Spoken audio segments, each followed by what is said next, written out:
আসসালামু আলাইকুম ওরহমতুল্লাহি ওবরাকাতু। ইন্নাল হামদুলিল্লাহ ওয়াসসালাতু ওয়াসসালামু আলা রাসূলিল্লাহ বাদ। সম্মানিত দর্শক শ্রোতা, কাছে দূরে দেশে কিংবা প্রবাসে যে যেখান থেকে আমাদের দেখছেন শুনছেন, সবাইকে জানাই আন্তরিক শুভেচ্ছা ও অভিনন্দন। প্রিয় দর্শক শ্রোতা, আশা করছি মহান আল্লাহর রহমতে ভালো আছেন। আমরা দোয়া করি রব্বুল আলামিন সবাইকে সুস্থ নিরাপদ অনেক হায়াত দান করুন। আপনারা জানেন, এই অনুষ্ঠানে প্রতিদিন কোরআন সুন্নাহর আলোকে আলোকিত জীবন গড়ার নির্দেশনা দেয়া হয়। নির্দেশনা দেন দেশের প্রাজ্ঞ অভিজ্ঞ ইসলামিক স্কলাররা।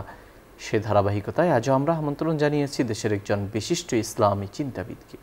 আজ আমাদের সঙ্গে যোগ দিয়েছেন বিশিষ্ট লেখক, গবেষক, সাংবাদিক, মাদ্রাসা শিক্ষক মুফতি আতাউর রহমান। আসসালামু আলাইকুম রহমতুল্লাহ। ওয়ালাইকুম আসসালাম রহমতুল্লাহ বারাকাতু। মোহতারাম, কেমন আছেন? আলহামদুলিল্লাহ, আমি ভালো আছি। আপনারা ভালো আছেন? আলহামদুলিল্লাহ। প্রিয় দর্শক শ্রোতা, আজ আমরা যে বিষয়ে কথা বলবো সেটি হলো স্বাস্থ্য সুরক্ষায় নবীজির সুন্নাহ।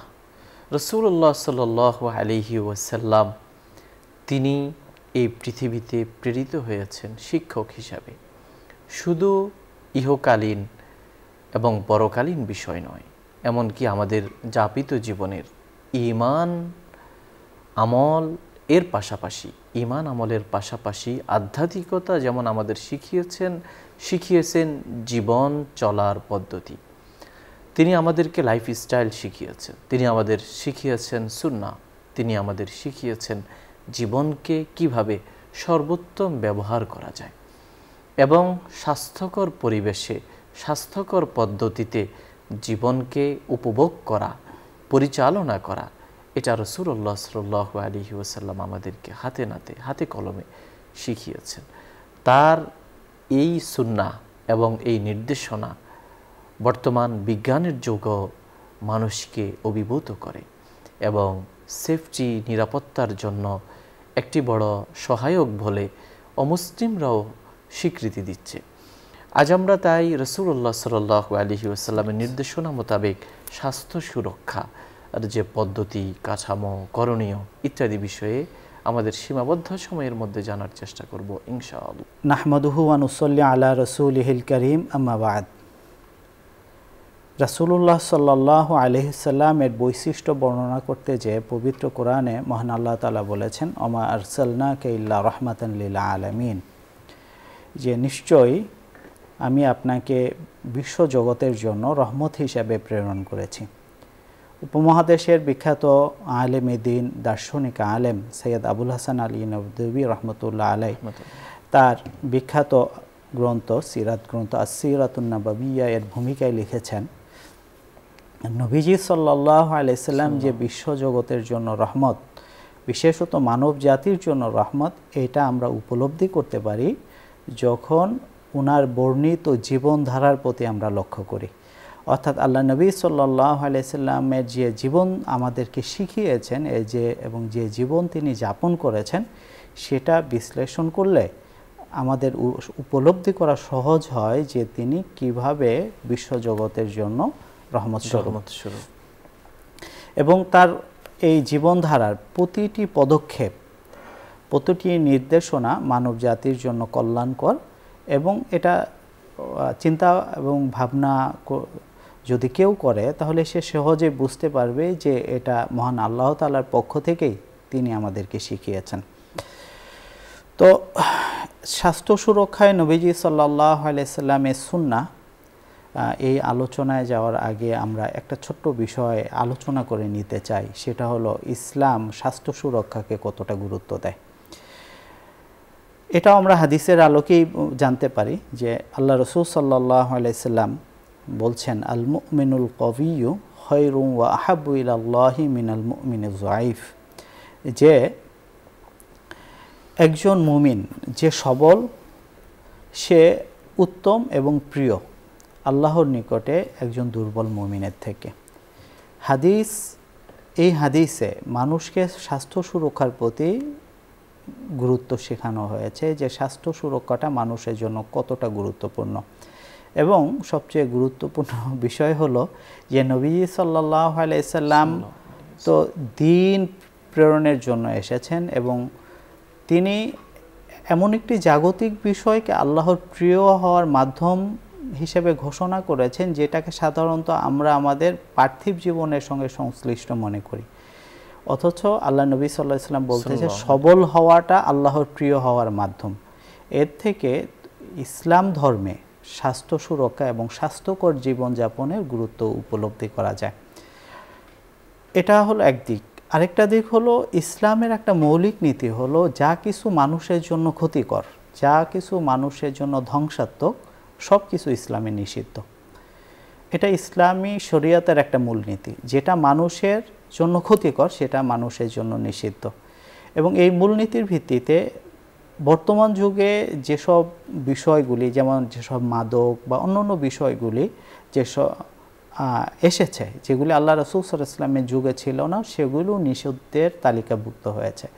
এবং পবিত্র কোরআনে আল্লাহ তাআলা বলছেন ওয়ালা তুলকু বিআইদিকুম ইলা তাহালুকা, যে তোমরা নিজেদেরকে ধ্বংসের মুখে ঠেলে দিও না।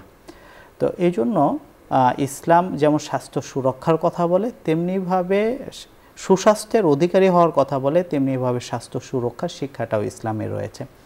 এখন আমরা আল্লাহ নবী সাল্লাল্লাহু আলাইহি সাল্লামের কয়েকটি অভ্যাস, তার কয়েকটি শিক্ষা, এগুলো দেখব যে এগুলি কিভাবে আমাদেরকে স্বাস্থ্য সুরক্ষায় সহায়তা করে। বর্তমান যুগের একটা গুরুত্বপূর্ণ দিক হলো স্বাস্থ্য সুরক্ষায় ডাক্তাররা যেটা বলেন সেটা হলো হাত ধোয়া। এমনকি বিশ্ব স্বাস্থ্য সংস্থা কর্তৃক এর প্রস্তাবে জাতিসংঘ হাত ধোয়া একটা বিশ্ব হাত ধোয়া দিবসও ঘোষণা করেছে। এর থেকে বোঝা যায় যে স্বাস্থ্য সুরক্ষায় আধুনিক বিজ্ঞানের দৃষ্টিতেও হাত ধোয়াটা কতটা গুরুত্বপূর্ণ।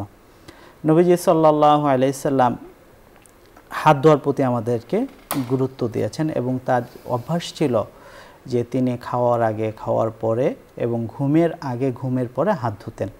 হযরত আম্মা জান আয়েশা রাদিয়াল্লাহু তাআলা আনহা থেকে বর্ণিত যে কানা ইযা আরাদা ইয়াকুলা আও আইয়ানামা তাওয়াজ্জা উযুআহু লিস-সালাত, যে আল্লাহ নবী সাল্লাল্লাহু আলাইহি সাল্লাম যখন খাওয়ার ইচ্ছা করতেন এবং যখন ঘুমানোর ইচ্ছা করতেন, তখন উযু করার সময় যেভাবে তিনি উযু করতেন সেভাবে তিনি উযু করে নিতেন, অর্থাৎ ভালোভাবে হাত মুখ ধুয়ে নিতেন। এবং খাওয়ার পরের হাদিসেও এসেছে যে আল্লাহ নবী সাল্লাল্লাহু আলাইহি সাল্লাম খাওয়ার পরে হাত ধুলেন এবং ভালোভাবে কুলি করলেন।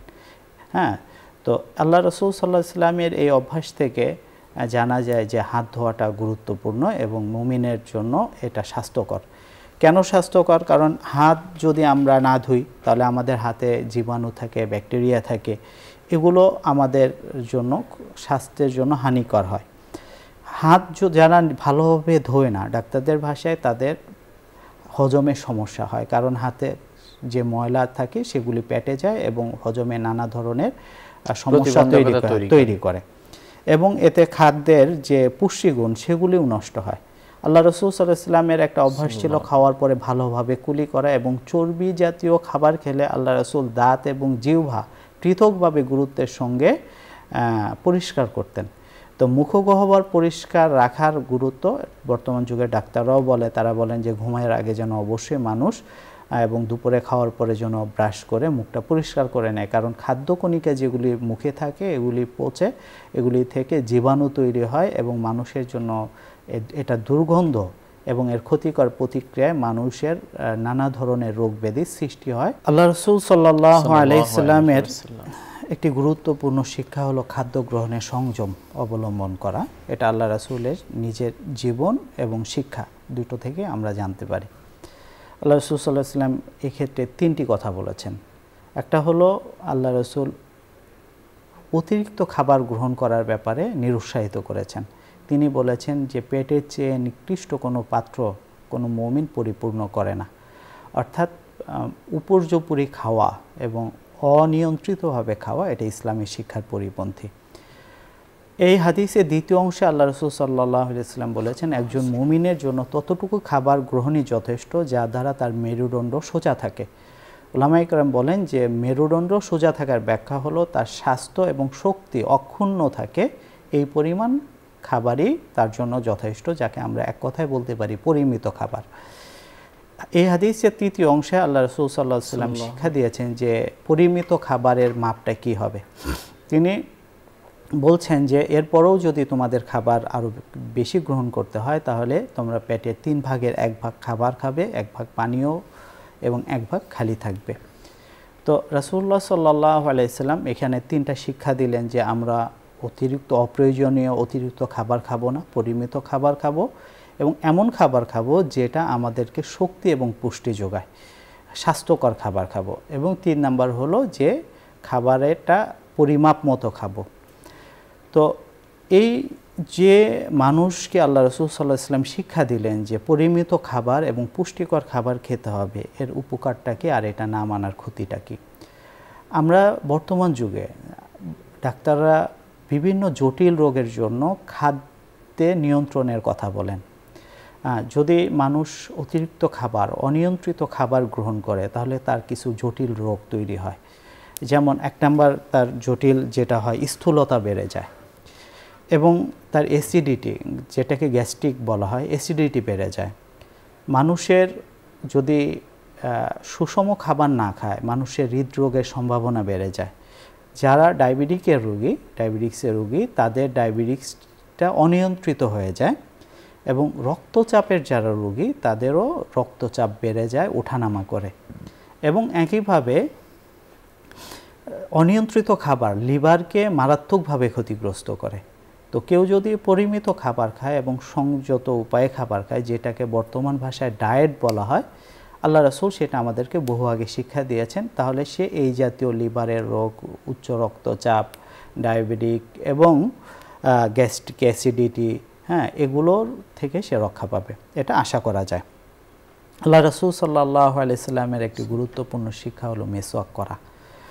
আল্লাহ নবী সাল্লাল্লাহু আলাইহি সাল্লামের জীবনী যদি আমরা লক্ষ্য করি তাহলে দেখি আল্লাহ রাসূল সাল্লাল্লাহু আলাইহি সাল্লাম ঘুমের আগে, ঘুম থেকে উঠে, খাওয়ার আগে, খাওয়ার পরে, ঘরে প্রবেশ করার সময়, কোনো মেহমানের সঙ্গে মিলিত হওয়ার সময়, মসজিদে প্রবেশের সময় তিনি মেসওয়াক করতেন। এর দ্বারা বোঝা যায় যে আল্লাহ রাসূল তার মুখগহ্বর এবং দাঁত পরিচ্ছন্ন রাখার ব্যাপারে অত্যন্ত গুরুত্ব দিয়েছেন এবং এটা তার অভ্যাস ছিল।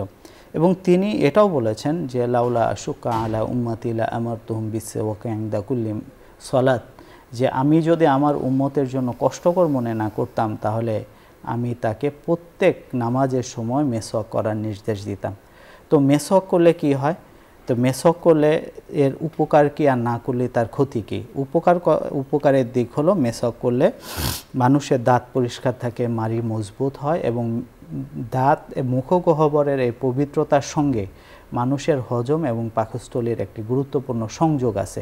এই জন্য এবং আল্লাহ রাসূল সাল্লাল্লাহু আলাইহি সাল্লামের হাদিসে এসেছে তিনি শুধু দাঁত পরিষ্কার করতেন না, মাঝে মাঝে জিহ্বা পরিষ্কার করতেন, যেটা এই যুগের ডাক্তাররাও এটার উপর গুরুত্ব আরোপ করেন।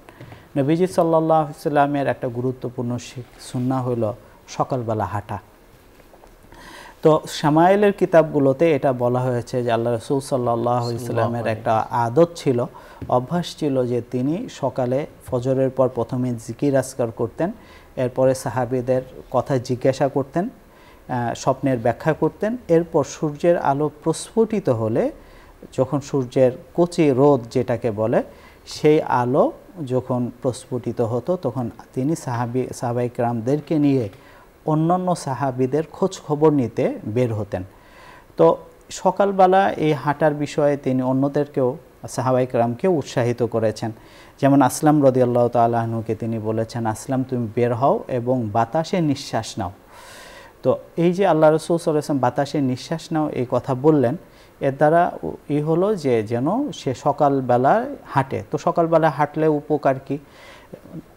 বর্তমান যুগে চিকিৎসা বিজ্ঞানীরা বলেন যে সকালের নির্মল বাতাস এটা মানুষের ব্রেনে অক্সিজেনের সরবরাহ বাড়ায়, ফলে মানুষের যে মানসিক স্বাস্থ্য এবং মানুষের ব্রেন এটা উপকৃত হয় এবং সকালের রোদ মানুষের শরীরের ভিটামিন ডির অভাব দূর করে। আল্লাহ নবী সাল্লাল্লাহু আলাইহি সাল্লামের একটি গুরুত্বপূর্ণ শিক্ষা হলো, সুন্নাহ হলো দুপুরে কাইলুলা করা। তো আল্লাহ নবী সাল্লাল্লাহু আলাইহি সাল্লাম দুপুরে নিজে কাইলুলা করতেন। সাহাল ইবনে সাদ রাদিয়াল্লাহু তাআলা আনহু থেকে বর্ণিত, তিনি বলছেন যে কুন্না নুসাল্লি মা'আন নবী সাল্লাল্লাহু আলাইহি সাল্লাম আল জুমআতা সুম্মা তাকুনুল কাইলা, যে জোহরের নামাজ পড়ার পর, জুমার নামাজ পর আমরা কাইলুলা করতাম। অন্য হাদিসে নবীজি সাল্লাল্লাহু আলাইহি সাল্লাম বলেছেন যে তোমরা দুপুরে একটু কাইলুলা করবে, কারণ শয়তান কাইলুলা করে না। তো কাইলুলা করা, যে দুপুরে যে একটু বিশ্রাম নেওয়া, এর গুরুত্বটা কি, এর প্রয়োজনীয়তাটা কি? আধুনিক যুগে স্বাস্থ্যবিজ্ঞানীরা বলেন যে দুপুরে কেউ যদি 10 থেকে 40 মিনিট ঘুমায়, তাহলে মানুষের অব্যাহত পরিশ্রম, শারীরিক এবং মানসিক পরিশ্রমের ফলে তার শরীরে স্ট্রেস হরমোন নামে একটা হরমোন নিঃসারিত করে, যেটা তার শক্তি ক্ষয় করে। তো এইটার নিঃসরণ কমে যায় এবং মানুষের শরীরের এবং মনের সতেজতা আসে, কর্মস্পৃহা বাড়ে। আর এটা না করলে যে করবে না সে এটা থেকে বঞ্চিত হবে। আল্লাহ রাসূল সাল্লাল্লাহু আলাইহি সাল্লামের একটা সুন্নাহ হলো ডান পাশ হয়ে ঘুমানো। তো ডান পাশ হয়ে যদি কেউ ঘুমায়, তো আল্লাহ রাসূল সাল্লাল্লাহু আলাইহি সাল্লাম এটা তিনি নিজেও করতেন, এবং জাবের ইবনে আব্দুল্লাহ রাদিয়াল্লাহু তাআলা আনহু থেকে বর্ণিত একটা হাদিসে এসেছে, নবীজি বলছেন যে যখন তোমরা বিছানায় যাবে তখন উজু করে নেবে এবং ডান কাতে ঘুমাবে। তো ডান কাতে ঘুমানোর উপকারিতা চিকিৎসকরা বলেন, কেউ যদি ডান কাতে ঘুমায় তাহলে তার উপকার হলো তার হৃৎপিণ্ড এবং পাকস্থলীর উপর চাপটা কম পড়ে, ফলে এই দুইটা সুস্থ থাকে। এবং ঘুমালে মানুষের শরীর থেকে অ্যাসিড রিফ্লেক্স করে, অ্যাসিড নিঃসরিত হয়। ডান কাতে ঘুমালে এই অ্যাসিড রিফ্লেকশনের মাত্রা কমে যায়, ফলে তার হজম এবং অন্যান্য বিষয়গুলিতে উপকার আসে। হ্যাঁ, তবে এই ক্ষেত্রে একটা ব্যতিক্রম আছে, যে গর্ভবতী নারীদের জন্য চিকিৎসকরা বলে, এটা বলে দেওয়া প্রয়োজন, যে গর্ভবতী নারীদের জন্য বাম কাতে শোয়াটা উপকারী। এটা ব্যতিক্রম, একটা বিশেষ অবস্থা। আল্লাহ রাসূল সাল্লাল্লাহু আলাইহি সাল্লামের একটি গুরুত্বপূর্ণ অভ্যাস ছিল, তিনি মাথায়, চুলে এবং শরীরে তেল ব্যবহার করতেন। তো তেল ব্যবহার করতেন এবং সাহাবায়ে কেরামকেও তিনি তেল ব্যবহারে উৎসাহিত করেছেন। যেমন তিনি বলেছেন, কুলুজ যাইতা ওয়াদ্দাহিনু বিহি ফাইন্নাহু মিন শাজারাতিন মুবারাকাতিন, যে তোমরা জাইতুনের তেল খাও এবং এটা শরীরে মাখো। তো কেউ যদি নিয়মিত শরীরে তেল মাখে, মাথায় তেল দেয়, তাহলে তার কী লাভ? আধুনিক বিজ্ঞানের দৃষ্টিতেও বিশ্লেষণে এটা দেখা গেছে, কেউ যদি মাথায় নিয়মিত তেল ব্যবহার করে তাহলে সেটা তার মাথার ত্বকে পুষ্টি যোগায়। হ্যাঁ, চুল পড়ে যাওয়ার যে প্রবণতা আছে সেগুলো হয়, অল্প বয়সে চুল পাকার যে বিষয়গুলো আছে সেগুলো থেকে সে রক্ষা পায়, এবং তার ত্বক মসৃণ থাকে, এবং সবচেয়ে হলো তার রক্তের যে কোলেস্টেরল সেটা নিয়ন্ত্রণে থাকে। এটা হলো উপকার। আল্লাহ রাসূল সাল্লাল্লাহু আলাইহি সাল্লামের একটি গুরুত্বপূর্ণ শিক্ষা হলো বসে পানি পান করা। তিনি বলেছেন, লা ইয়াশরাবান্না আহাদুম মিনকুম কাইমান, তোমাদের কেউ যেন দাঁড়িয়ে পানি পান না করে। তো দাঁড়িয়ে পানি পান করলে কি ক্ষতি, আর বসে পানি পান করলে কী লাভ? বসে পানি পান করলে চিকিৎসা বিজ্ঞানীরা বলেন যে শরীরে পানিটা ধীরে ধীরে প্রবেশ করে, এবং মানুষের যে কোষগুলি আছে, শরীরের কোষগুলি, সেটা পানিটা সহজে গ্রহণ করতে পারে। আর কেউ যদি দাঁড়িয়ে পান করে তাহলে কি হয়, পানিটা যেহেতু দ্রুত প্রবেশ করে, এই জন্য এটা তার কিডনি, পাকস্থলী এবং শ্বাসনালীকে ক্ষতিগ্রস্ত করে। এই জন্য আল্লাহ রাসূল সাল্লাল্লাহু আলাইহি সাল্লাম দাঁড়িয়ে পানি পান করতে নিষেধ করেছেন। আল্লাহ রাসূল সাল্লাল্লাহু আলাইহি সাল্লামের একটি গুরুত্বপূর্ণ সুন্নাহ হলো যে হাঁচির সময় মুখ ঢেকে রাখা। হ্যাঁ, আনাস ইবনে মালিক রাদিয়াল্লাহু তাআলা আনহু এবং আবু হুরায়রা রাদিয়াল্লাহু তাআলা আনহু থেকে বর্ণিত হাদিসে বলা হচ্ছে, কানা ইদা আতাশা গাত্তা ওয়াজহাহু বিয়াদিহি আও বিসাউবিহি, আল্লাহ নবী সাল্লাল্লাহু আলাইহি ওয়াসাল্লাম যখন হাঁচি দিতেন তখন তিনি তার হাত অথবা কাপড় দিয়ে চেহারা ঢেকে নিতেন, এবং তিনি শব্দটা নিচু করার চেষ্টা করতেন। তো হাঁচির সঙ্গে যে জীবাণু বের হয় এবং এটা যে মানুষকে মারাত্মকভাবে আক্রান্ত করে, এটা গত করোনা মহামারীর সময় সারা বিশ্বের মানুষ এটা উপলব্ধি করেছে, এবং সে সময়ের একটা মৌলিক নির্দেশনা ছিল যে মানুষ যেন তার নাকটা ঢেকে রাখে এবং হাঁচি কাশির সময় যেন দূরে থাকে একজন আর একজন থেকে। তো এইভাবে আল্লাহ রাসূল সাল্লাল্লাহু আলাইহি ওয়াসাল্লামের এই সুন্নাহর মাধ্যমে রোগ জীবাণু বিস্তারের থেকে আমরা রক্ষা পেতে পারি। নবীজি সাল্লাল্লাহু আলাইহি সাল্লামের একটা গুরুত্বপূর্ণ শিক্ষা হলো যে ব্যক্তিগত পরিচ্ছন্নতাকে গুরুত্ব দেওয়া, একটা নির্ধারিত সময় অনুসারে, যেমন প্রতি সপ্তাহের কথা বলা হয়েছে, যে প্রতি সপ্তাহে যেন একজন মুমিন তার ব্যক্তিগত পরিচ্ছন্নতাগুলি প্রতি লক্ষ্য রাখে, যে এগুলোর ভিতর আছে নখ কাটা, মোচ কাটা, শরীরের অবাঞ্ছিত লোম এগুলি দূর করা। তো এগুলি যদি কেউ গুরুত্ব না দেয় তাহলে তার কি হবে? তো এগুলি গুরুত্ব না দিলে তার শরীরে ব্যাকটেরিয়া ছড়াবে এবং তার ত্বক ক্ষতিগ্রস্ত হবে, চোখ ক্ষতিগ্রস্ত হবে এবং দেহের প্রতিরোধ ক্ষমতা ধীরে ধীরে কমে যাবে। বিশেষ করে ত্বকের যে রোগগুলি হয় মানুষের, এর সঙ্গে এই অবাঞ্ছিত পশম এবং ব্যক্তিগত পরিচ্ছন্নতার একটা গুরুত্বপূর্ণ সম্পর্ক রয়েছে। ব্যক্তিগত পরিচ্ছন্নতার ভিতর নিয়মিত গোসল করা, ঠিকমতো উজু করা, এগুলোও রয়েছে। তো ব্যক্তিগত পরিচ্ছন্নতা যদি একজন মুমিন ঠিকমতো অর্জন করে তাহলে সে অনেক ধরনের রোগ ব্যাধি থেকে রেহাই পাবে। তো এভাবে আল্লাহ রাসূল সাল্লাল্লাহু আলাইহি সাল্লাম তার জীবন এবং শিক্ষার মাধ্যমে আমাদেরকে একটা স্বাস্থ্যকর জীবনের নির্দেশনা দিয়ে গিয়েছেন এবং আমরা এর মাধ্যমে একটা সুন্দর জীবন যাপন করতে পারি যদি আল্লাহ রাসূলের সুন্নত অনুসারে চলি। আমরা খুব কয়েকটি সুন্নতের আলোচনা করলাম, কিন্তু আল্লাহ রাসূলের প্রতিটি সুন্নাই মানুষের জন্য এমন উপকারী, এতে কোনো সন্দেহ নেই। এবং এ বিষয়ে বিজ্ঞ আলেমরা সুন্নাহ, আধুনিক বিজ্ঞানের আলোকে সুন্নাহ, এই জাতীয় অনেক বই লিখেছেন, অনেক বই রচিত হয়েছে যেগুলো থেকে আমরা উপকৃত হতে পারি। শুকরিয়া মোহতারাম, আপনি আমাদের বলছিলেন স্বাস্থ্য সুরক্ষায় নবীজির 10 সুন্নত। আমরা মুগ্ধ হয়ে আপনার আলোচনা শুনছিলাম। প্রিয় দর্শক শ্রোতা, এই পর্যায়ে আমরা সংক্ষিপ্ত মোনাজাতের মাধ্যমে অনুষ্ঠানের সমাপ্তি ঘোষণা করতে চাই। যাওয়ার আগে মোনাজাতে আসুন রব্বুল আলামিনের দরগাহে আমরা কায়মানো বাক্যে আমাদের আরজি আকুতিকে তুলে ধরি। আলহামদুলিল্লাহি রাব্বিল আলামিন والصلاة والسلام على أشرف الأنبياء والمرسلين وعلى آله وصحبه أجمعين. اللهم لك الحمد كما ينبغي لجلال وجهك وعظيم سلطانك.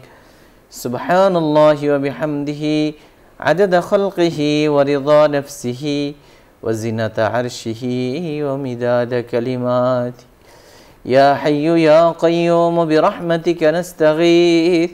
اللهم إنا نسألك بأن لك الحمد لا إله إلا أنت المنان بديع السماوات والأرض يا ذا الجلال والإكرام يا حي يا قيوم.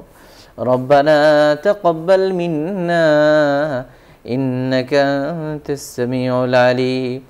ربنا لا تزغ قلوبنا بعد إذ هديتنا وهب لنا من لدنك رحمة إنك أنت الوهاب. يا رب العالمين. আল্লাহ, আমাদেরকে আপনি ক্ষমা করে দিন, আমাদের জীবনকে পরিশুদ্ধ করে দিন, আমাদের জীবনকে আল্লাহ কোরআন সুন্নাহর আলোকে ঢেলে সাজাবার তৌফিক দান করুন। আল্লাহ, সুস্থতাও আপনার দান, অসুস্থতাও আপনার দান। আপনি আমাদেরকে সুস্থতার নিয়ামত দান করুন, সুস্থতার সঙ্গে দীর্ঘ হায়াত দান করুন।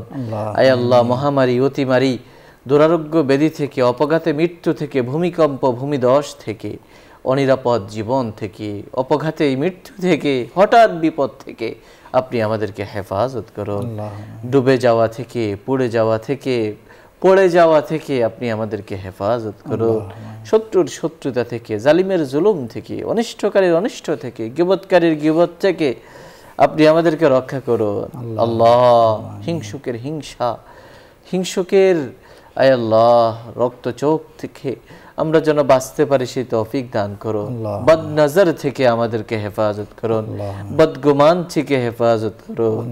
আল্লাহ, আমাদের শারীরিক এবং মানসিক সুস্থতা দান করুন, আমাদেরকে কলবে সালিম দান করুন, আমাদের চিন্তাকে বিশুদ্ধ করে দিন, আমাদের ঈমানকে মজবুত করে দিন, আমাদের হৃদয়কে তাকওয়াময় করে দিন, আমাদের আমলের মধ্যে ইখলাস তৈরি করে দিন, খশিয়াতে ইলাহি দান করুন, হায়াতের মধ্যে বরকত দান করুন, আমাদের দোষ ত্রুটি ঢেকে দিন, আমাদের মর্যাদা উন্নীত করে দিন, আমাদের রিজিকের প্রশস্ততা দান করুন, হায়াতকে আল্লাহ তয়্যিবা তওয়িলা দান করুন।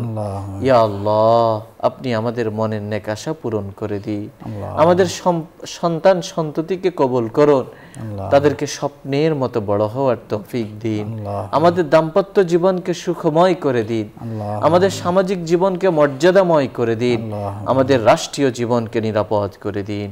এই অনুষ্ঠানের মাধ্যমে দিনের যে খেদমাত হচ্ছে এর পেছনে যারা আছেন তাদেরকে কবুল করুন, আল্লাহ। ব্যবসা বাণিজ্যে বারাকা নসিব করুন, আল্লাহ। আয় রোজগারে বরকত দান করুন, আল্লাহ। সংকট থেকে উত্তরণের পথ দেখিয়ে দিন। আল্লাহ। যে যেখান থেকে আমাদের সঙ্গে এই মুনাজাতে শামিল হয়েছেন সবাইকে কবুল করুন, সবার মনের নেকাশা পূরণ করুন। আল্লাহ, আপনি আমাদের দেশের জন্য কল্যাণের ফয়সালা করুন। আল্লাহ। যা কিছু কল্যাণ আমাদের নসিব করুন, যা কিছু কল্যাণ অনিষ্ট তা থেকে হেফাজত করুন। আপনার নবী পাক সাল্লাল্লাহু আলাইহি ওয়াসাল্লাম তার পাক জবানে তার গোটা জিন্দিগিতে আপনার কাছে যত বরকতময় কল্যাণময় বস্তু চেয়েছেন সমস্ত কল্যাণ আমাদেরকে দান করুন। যত অকল্যাণ থেকে, অনিষ্ট থেকে, শরফাসাদ থেকে তিনি পরিত্রাণ চেয়েছেন আমাদেরকেও সেগুলো থেকে হেফাজত করুন। আমাদের দোয়াগুলোকে কালিমায়ে তাওহীদের উসিলায় কবুল করুন। সুবহানা রাব্বিকা রাব্বিল ইজ্জাতি আম্মা ইয়াসিফুন, সালামুন আলাল মুরসালিন, আলহামদুলিল্লাহ। প্রিয় দর্শক শ্রোতা, এতক্ষণ ধরে অত্যন্ত ধৈর্য সহ আপনারা শুনছিলেন আপনাদের প্রিয় অনুষ্ঠান আলোকিত প্রতিদিন। পুরো সময় আমাদের সঙ্গে থাকার জন্য ধন্যবাদ। ওমা আলাইনা ইল্লাল বালাগ। আসসালামু আলাইকুম ওয়া রাহমাতুল্লাহি ওয়া বারাকাতুহু।